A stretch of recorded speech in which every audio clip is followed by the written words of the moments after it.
don't know. I heard that Lisa Baxter did her show 12 years. I don't know, 12, 20, something like that.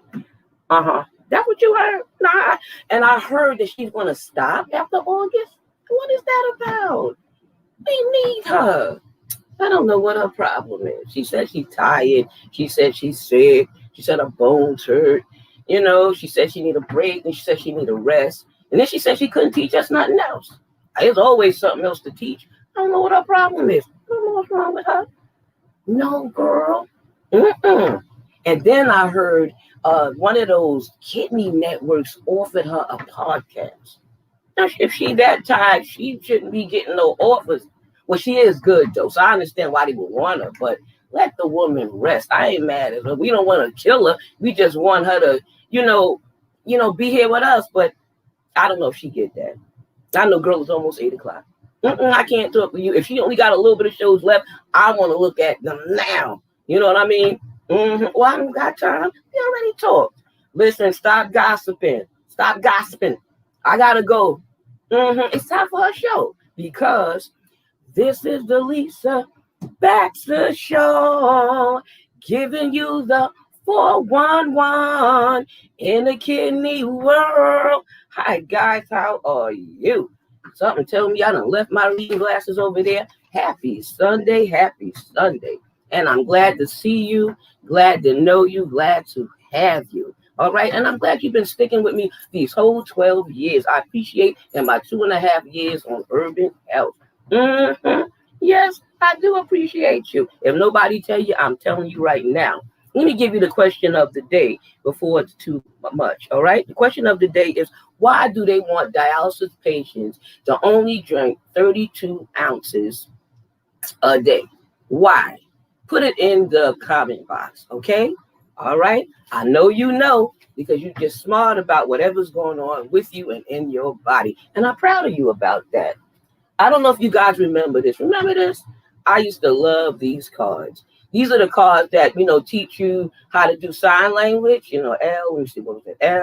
LISA. But I just always loved the card, and I still have mine. Mine is old. It got dirt on it, but I pull it out and remember how to do it sometimes. So that's something interesting and fun.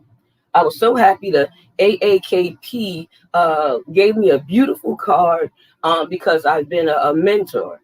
And they gave me a card, they gave me a pen, and they gave me a little writing pad. Is that nice or what? I ain't mad at them. Well, bless their life. Yes, we are doing stuff. And my buddy and friend who was on my show, hey, this is his book. You might have seen me take pictures with his book, and now I have purchased his book, and he has sent it to me. So I just wanted you guys to know. I talked about it, but I had nothing to show for it. But now I got something to show. Well, let me introduce my guest. I hope all is well. Continue to pray for my sister. I went to see her yesterday and today from the hospital, so keep praying. God is doing marvelous things. My guest tonight, is Shamik Shepherd. Shamik Shepherd, a.k.a. Shy, the Master Barber. And that's just what he is because he keeps my hair cut. So do you make the cut? Or can you make the cut? But I know he's made the cut. Plenty of cuts. Welcome to the show. Shy, come on. The Lisa Baxter Show welcomes you.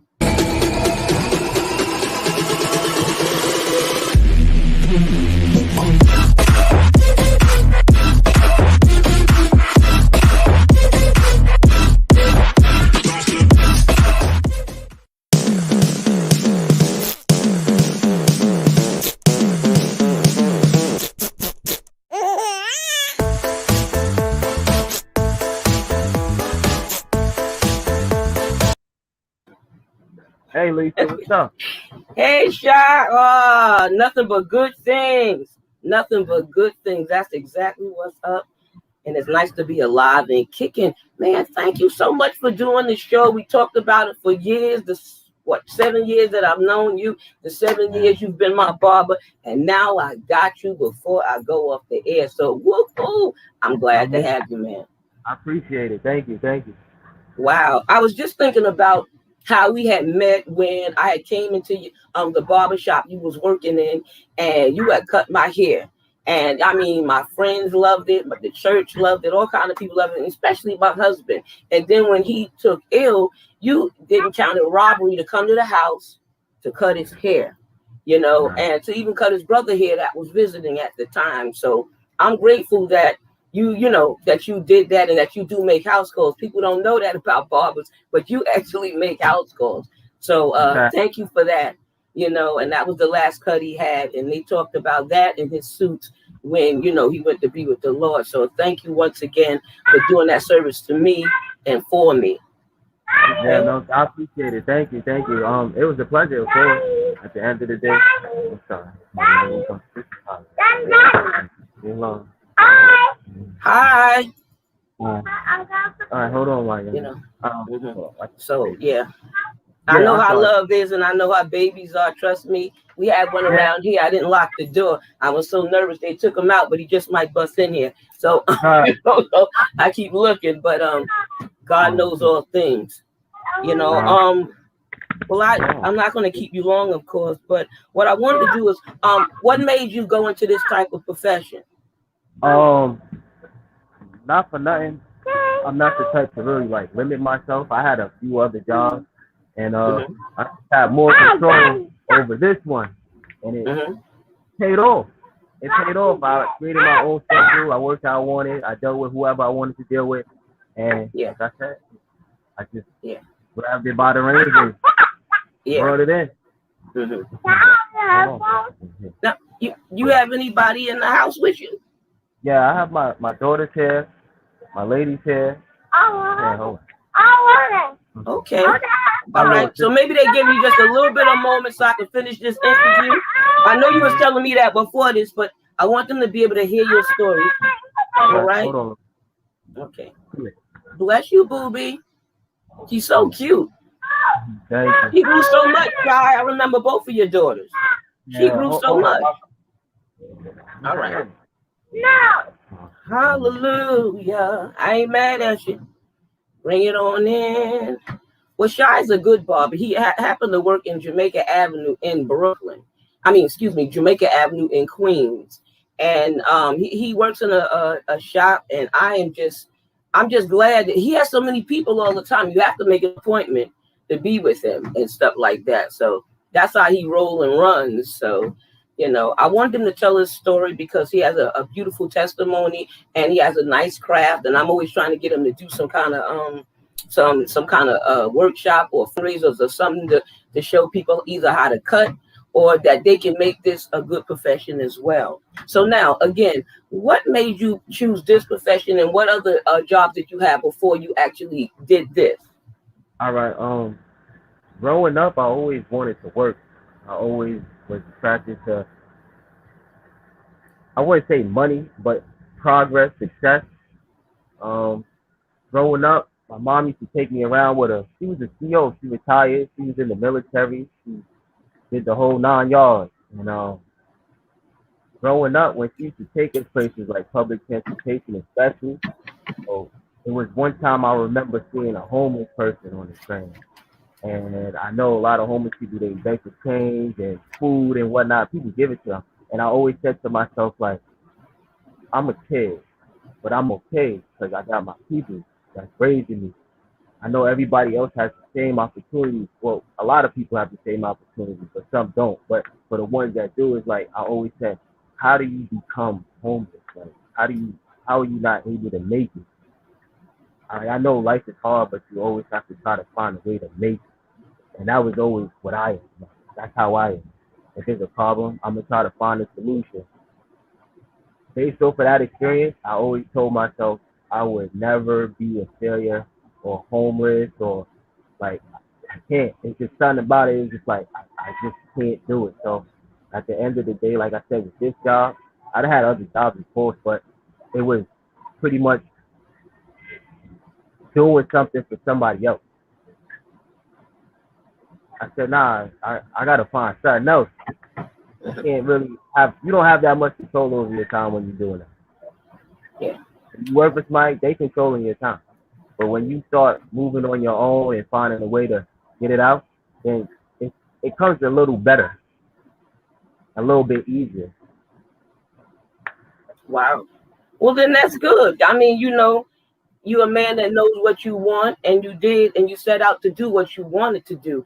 I know Right, sometimes it's not always easy to right. make the money you need to do to pay your bills and Mhm. stuff like that, but you actually made it work with your profession. So how did you learn being doing this profession? Barber, How did you learn, or what did you do to learn the skill? um, I always knew how to draw. I'm good Mm-hmm. at drawing, so I say it shouldn't be that hard. Why not try it out? I seen a Mm-hmm. sign. I remember I went to a barber shop and I seen a sign in the window and it said, "Willing to train, looking for barbers." And I had another job at the time. I was working for the airport. So with that, I said, I don't want to work here no more. So I left that, and then I said, I wonder what I'm gonna do. And then I remember seeing the sign in the window. I went back and I said, yo, I spoke to the owner and I said, yeah, what's up with your sign? You still looking for somebody else? You say you willing to train, and he told me right on the spot, like, listen, if you want to do this, I'm gonna give you a test. He said, yo, go get somebody and come back and bring them and cut their hair. So I said, all right. From me knowing him, he told me that to a lot of people. It's either you gonna go find somebody and bring them back, or you gonna Yeah. get cold feet, leave and don't come back. And I came Oh, right wow. back. So give me Mm-hmm. 20. I went home. I called my cousin. I said, yo, look, I want to go get this job, but in order for me to get the job, I got to cut your hair. He said, all right, cool. He came with me.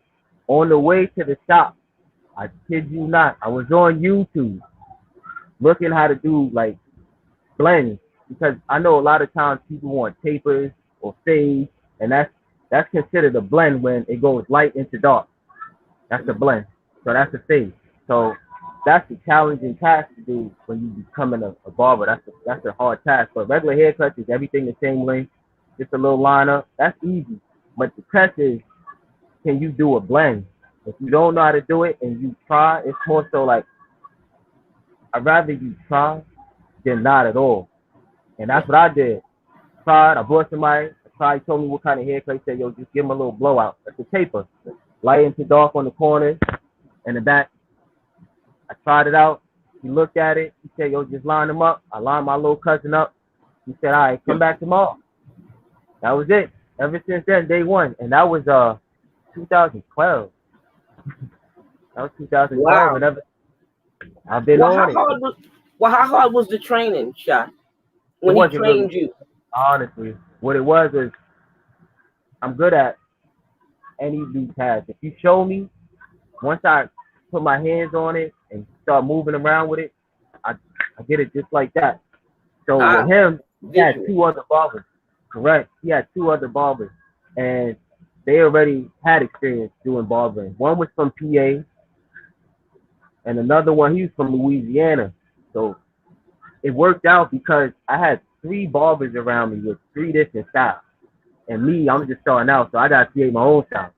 And Mhm. just for me watching each one, how they cut and like certain little things, as just from watching, you grab certain little key things and then you put them in the pot, you stir it up a little, and then you try to make it your own to where it's best fit for you.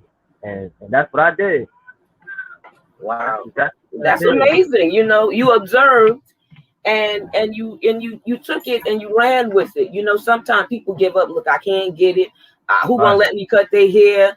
That's not my thing. You know what I mean? It could have went any kind of way, but I'm glad it went this way for you. How many years With you it. been cutting hair? 9 years. About to 9. be. Woo. Hey, I say the same thing. This is the longest job I ever had in my life. I'm not even going. Wow, wow. Well, you're an Nah. entrepreneur. You work for yourself. You your own boss. You Right. call the shots. You know your hours. And it Right. apparently it works for you because you haven't, stopped doing it. You know what I mean? And I've seen your customers and they be fighting to get in the chair and everything. And I'm like, I had an appointment, you know what I mean? Right. And you give us all one, you know what I Yep. mean? And it's no bad beef or anything like that when we're in the chair. Mhm. But sometimes, I know you meticulous. That's what killed me. I laugh because I tell my drivers when they come to get me, I said, man, he meticulous about what he do, and you take your time. You don't rush. You know what I mean? You'll do what I ask you, or you will do something to fit my face. And I love it. I'm not mad at you about that. You know what I mean? I'm glad you took me, because after a while you knew about me and my illness with being on Right. dialysis and stuff. You knew about my husband having, cancer, colon cancer and stuff like that. And you still work with us. Some people, when I took my husband to the barbershop one time before, the man treated them funny and made us wait and everything, because he saw I was a woman. He saw my husband was sick. And I really didn't like that or appreciate that. I said, baby, we don't got to take this, and we ain't got Right. to stay here. We paid for better before. Sometimes you be nice or throw a person a bone, but come on now, you got to be cool. You know what I'm saying? Or be Right. more better than what you've been. You can't just treat people any kind of way, especially if you want good customers to stay. Yeah. Yeah. So have you ever ran into anybody else that had any type of illness that you had to cut hair? Because I know sometimes certain patients have the hair low or cut. Yeah, I've had a few patients. Not patients, but a few customers that Clients. had Hmm. like alopecia, things like that. Yeah. My youngest customer that I had one time, he had to maybe been, it would take seven or eight, and he had Hmm. alopecia. And his mom came to me and she was like, "Look, I don't know you, but like, he wants a haircut. He needs a haircut, but he has alopecia." And I'm like, "Okay, so like, what kind of haircut you want to give him? Like, what you want from him?" And she told me like, "Yo, just all them all." And I was just like, "All right, I know what it is as a young boy to go to the barber shop and then your mom says, hold them. You don't want that. You don't want the baldy." So what I did was I gave Yeah. her my input. I said, I can do one better than that. How about I cut it real low? I'll bald it, but I won't bald him completely. What I'll do is I'll give him a design from one corner of his head to the next corner of his head, and then I'll bald everything else. So therefore, the design is where he'll feel more comfortable with, like, oh, I don't have a baldy because I have a design. His focus would be more so on the design than having a bald head. And he was just like, wow, I never thought about it like that. Like, yeah, you could do that. And then once I did that, he loved it. He loved it. He wasn't crying, because in the beginning he was crying. He's like, yo, I'm about to get a bald head. And I'm like, nah, I got you, man. Don't even worry about it. Like, you know what I'm saying? I know what it is. I got you. And like I said, they Mm. both loved it. Smiles and all that. Oh, nah. Wow. Like, Well, I've seen you work with different ages as well. I mean, I yeah. mean, I think the last time I was there, because I remember the kid being in the chair, and he really had a fit, and I think the mother had to put her in his lap one time and put him down, and they tried some of everything, and you start talking to him and everything, and while you was talking to him, you was doing stuff this here, and I was like Yeah. laughing in the corner, because I know how kids can be. I worked with kids a lot of years, about 40. So I know Right. they can be cranky, upset, but you was willing to work with him. I don't know if that was that skill from being a father, or you just, Yeah. did your thing or felt it. I don't know. But I mean, what gave you that skill to deal with the kids, the hollering, the scared, the nervous, the crying, the ones that really too small for the chair, but you make it work? Well, it was growing up. It was me, my older brother, my little brother. My little brother is maybe 8 years younger than me, about 8, 9 years younger than me. And then it was two cousins, and then the last cousin. So altogether it was six of us. So me, I was the second oldest out of all of them. So I watched my little brother from a baby. I watched my little cousin from a baby. Two of my little cousins from baby. So growing up, it was like, all right, I'm not that much older than them, but yet I am older than them. So I have certain compassion. So I know the mentality of young boys, because me, I was a young boy before. So the mentality as a grown man now, I could kind of level down to understand how they feel or what they're going through, because it's a mental thing. So some young, they don't know no better. Somebody older come along, yo, look, I'm explaining this to you in the best way that I can for you to understand it. That's gonna calm you down. And once you give them that clarification, then it's like, all right, look, you told me this, I believe you. I don't have to wild out no more because you told me that. I have somewhat more trust in you, and that's all it is. Once the child trusts you, they gonna hold you down to the T, to the T. So it's not, oh, I don't have no patience. Stop moving, stop moving, stop moving. Nah, we gonna work this out. Look, I'll give you my phone. I'll let you watch YouTube, Coco Melon, Dog, like the whole nine. Like We gonna get through this. Because all it is, like I said, it's just emotion. They don't know how to control the emotion. So us as adults, we have to soothe them to get to that point. Especially if you need them to get out the way. Because I can't fight with you 2 hours. I got to give you at least 45 the most. Because there's other appointments coming. Wow. Well, that's good. Listen, you got to use everything to survive and to make things work. Your home training, how you grew up, your ethics, things your parents planned inside of you. Yeah. You'd be surprised what work or come back to memory when you start doing your stuff in your own thing. And, and congratulations on buying your house. Let me tell you something. You make these things work. I ain't mad at you. I'm very proud. I'm very proud. Thank you very much. But you have a story too, and you have a story or something to say or a testimony, because you always say you don't know my whole story. That's well, right. What is your story, or what do you want to share or willing to share? The biggest part of, I would say, to my success in a way that helped my mentality was when I was in high school, 18 years old. I was in my last year. I was out the door. Senior year, you do a lot of crazy things, and I did some things, and I had to do 3 of them things, 3 years. So after the 3 years, I came out. But during those 3 years, it allowed me to learn a lot. Patience, thinking, like real critical thinking, logical thinking, and then on top of that, like I think analytical. I analyze a lot of things. I deal with a lot of logic, and then what I did was once I came home, I applied it. Like I said, I had other jobs, but this one job is a job in which I can control. It's not somebody controlling me. You know what I'm saying? So like, it allowed me to open the door to more freedom, and that's the one thing that I took, because now they put people in the system to limit you. That's why they do that. They put people in the system to limit you. When you get arrested, put a felony on you, it stops you from getting certain jobs, certain things in life. That's the government putting limitations on you, because you can't do nothing. So therefore, if you can't do nothing and you're limited, you're only going to be able to do certain things. Once you're able to break out of those limits, I'm a Nobel. So once you're able to break out of those limitations, you can do anything in the world. Anything in the world. Well, I love that. You didn't let, you coming out of high school, you did some stuff, you paid for the stuff that you did. You did some time, you got locked up, but you didn't say, well, they're not, not just that they're not going to hire me. You figured out something to do to live off of, because some people say, well, forget it. I can just stay this way and just, either live off the government or continue my crazy ways. But you didn't do that. You did something with yourself, your life. You created a family. You know what I'm saying? You tight with your family too. That was the one thing. Children really changed me. That's what it really was, because it's like, now I got to live for you. I got to set you up to what you said. Wow. Now that's deep and that's beautiful.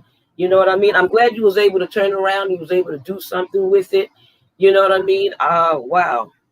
Well, if you had to encourage somebody out there, maybe that somebody had a past or a record, or they wanted to be introduced to cutting and doing hair, styling. What would you say, or how would you encourage them, or what would be the first step you would tell them? The first step is do it. That's it. There ain't no how do you get into it. It's the plan is do it. That's it. Like Nike, just do it. Just do it. Just do it. Rise up and do it. Yeah. All right. Come on here. Because as long as you keep saying, "Oh, I want to do something," and then you know what you want to do, you have to do it. Yeah, I want to cross the street. I want to go to the store. All right, cool. You want to do these things, but you ain't gonna do it until you do it.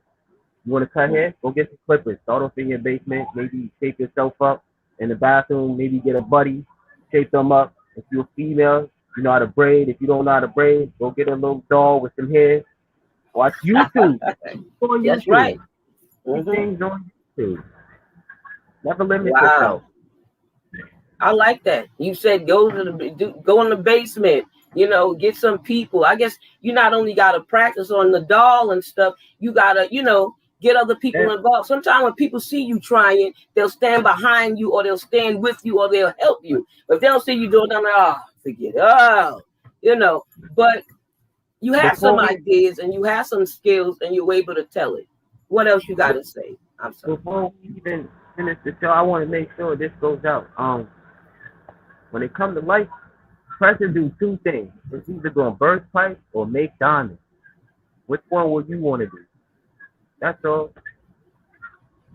I love that about you. And another last thing before we just about to end the show, you also change your way of eating, and you encourage your grandparents to do the same. I thought that was mad cool too. I thought that was really nice and sweet, because some people eat anything they want, no matter what age, and they'll eat. Some people care about other people, some don't, and I'm glad that you did, and you do. I know I coached you out of your grandparents too. When it came to eating, it's more so like, the way that I am, like I say, is I think a lot. The things that they put out into the world, like McDonald's, Wendy's, all these fast food chains, is ran by groups that make money off of us. Honestly, they make money off of us. So you want to live, because they don't care about you living. They just care about the money that you pumping into their system, and they're giving you all the trash for your body. So at the end of the day, your body's a temple. You put the right things into it, it's going to take care of you. It's going to take care of you. You work out, you exercise, you eat real food. Fruits have seeds. Certain foods have seeds. If you ever have a watermelon and it has no seeds, is it really a watermelon? Because growing up, we had seeds in our water. Yeah, that's so true. They keep going. Yeah, my niece say that all the time about the watermelon and the seedless fruit, and she saying there's supposed to be seeds in there. And she's alkaline, vegan and stuff. Right, that's right. We're walking batteries. Eat electrolytes. Eat the foods that are high in fiber. I'm saying energy, vitamin C. You need vitamins, minerals. Sea moss. Oh yeah. Not a lot of people know about sea moss. I've been drinking sea moss since a little younger. Grandfather, he's from Kenny. Grandmother was Jamaican. I grew up around them, so I got all the real food from the ground. Yeah. Wow. All right, that's what I'm talking about. You know what I'm saying? I mean, that sea moss, it was a design. I don't know. The taste got to me a little bit. It got a little thick, and then it was a little salty. And then one person said, "Oh, got to raise your pressure." So I mean, it ended up being okay, but I thought that at first. There's ways of making it. You just gotta soak it up. It depends on how you get it. They have it in pill form. They have it in actual form, dried out. They have it in powder form. So the form you probably speaking on, it was probably whole form, just dried out. If it had that salty taste to it, because that's how they dry it out. They package it, they put salt on it, dry it out, keep it preserved. And when you get it, you gotta soak it for a few hours to get that salt off. I'll soak it 15 times just to make sure that's salt off, because it comes from the ocean. It's full of somebody vitamins. told me that was, that's a good thing. So, I mean, it's way cool, to have this kind of stuff and to try it. You know what I mean? I've seen a lot of health stuff really help you and really slow things down or stop stuff or put you on the right track. You know what I mean? So when I try it naturally, I tried it naturally. If I have to do something else, I do something else. If I have to go to the doctor, I go to the doctor. But I've always did try the natural thing and stuff too. You know what I mean? But I'm glad you had changed that. So you changed two things in your life, and the things that you changed, you still doing well on it, and you're still on the right road and the right track. Now, who would you give a shout out to if you had to give a shout out? And if there's anything that we missed? Oh man, I want to give a shout out to Lisa Baxter for having me on her show. I want to give a shout out to both my youngest. The youngest that was just here, she gave me a little headache, but that comes with being there. I want to give a shout out to my family, the whole family, Southside, Staten Island, Bronx, Brooklyn, Upstate. Yeah, we out here, like I'm saying, we on Lisa Baxter show. Ooh, listen at you. I ain't mad at you. Give on them shout outs. That's right. Yes, yes. I listen. You know how I feel about you. Keep doing the great work that you're doing, and thank you for helping others. And I look forward to doing any kind of projects that we could do with my job, Rise Up East New York. You know, in Brooklyn or any affairs and stuff that we're gonna be having, health fairs, street fairs, job fairs, and anything that we're doing. Period. You know what I mean? So I'm glad you put yourself out there. Is there any a website or number or anything that you want to say or add or give? Oh, most def. I got an Instagram. I have a Facebook. My Facebook is my name, Untitled Chapter. Mm-hmm. SHMIEKSHEPARD. It's my Instagram. I have an Instagram. I really don't be on it though, but it is active still. It's Takedown 718. Uh-huh. Wow. AKEDWN 718. You can hit me up my email as well. It's Takedown 718 at Gmail. My location currently is 9042 Parsons Boulevard. I do appointments. I try to do more so appointments than walk-ins. If you try to walk in, I'm sorry if you have to wait. But if you don't have to wait, that's just a gift and a blessing for you, because the next time I guarantee you probably might have a wait. That's my right. Number, and everybody can't fit in there anyway. And then, you know, the COVID thing and stuff like that and the mask up stuff. So thank you for being on the show. Keep doing what you're doing. I ain't mad at you. I almost whipped mine out. One is hanging on the door, one is up there. But, keep doing what you're doing. I'm very proud of you. And I see you soon. You know, I need something going here. But I ain't mad at you. Thanks for the eyebrows, too. You know, but God bless. I'm ready. Whenever you're ready, I'm still ready. Alive. It always is alive. So thank you so much. And good night. Be safe. Right. Appreciate everyone. Okay. Now you guys have heard it.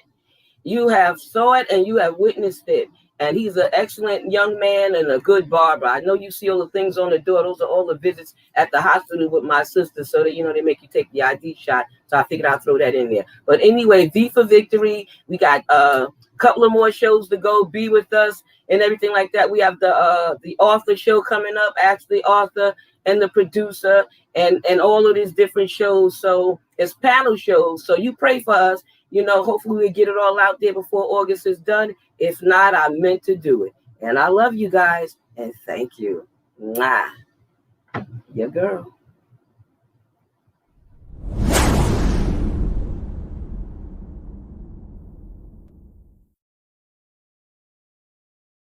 Y'all ready for this? Yeah.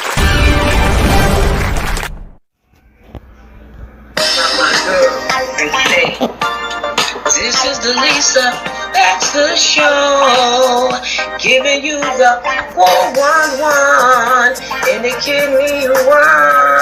Not my girl, and say, this is.